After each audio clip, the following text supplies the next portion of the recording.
So second question will be a squared plus 2a plus 1 plus a brackets a plus 1. Brackets means multiply. So first step, you need to expand it out before you can factorize it completely. So first step, we need to expand this out. So I just write down again the number. We're going to use it later.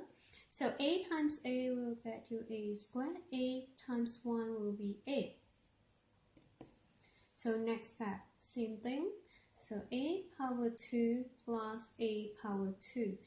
A cannot plus with a power 2 because they are different power number. So a squared plus a squared, you will get 2a squared. 2 plus 2a plus a will be plus 3a. And the last one, which is plus 1. So same thing, we need to factorize it completely by using the cross multiply method. So I need to refer to the first term and the last term. So 2a squared will have a factor which is 2a times a. 1 will be 1 times 1 and then cross multiply. So a times 1, a. 2a times 1, 2a. So how to get 3a? It has to be a positive 3a. So will be this plus a plus 2a will get you 3a. So I'm going to move in the sign again and it will give you two equations. The first one will be 2a plus 1.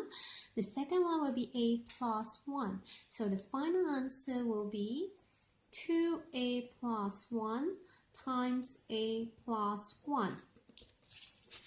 So let's look at the last question.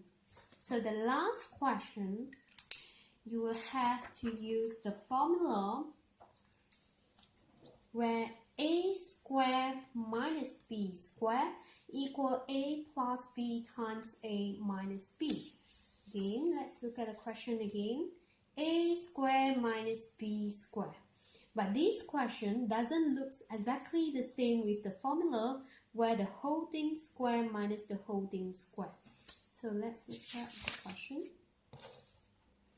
So the formula for this question will be a squared minus b squared.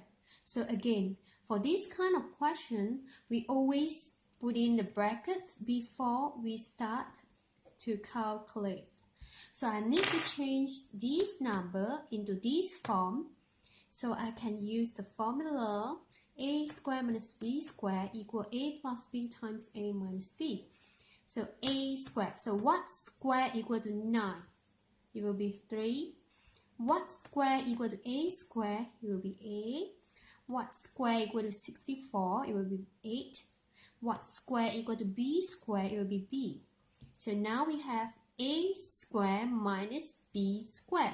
So these obviously will be your a and these obviously will be your b.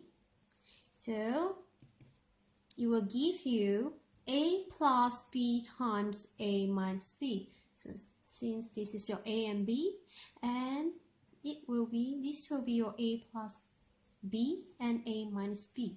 So 3a plus 8b, 3a minus 8b. So that's the answer. Thank you for watching.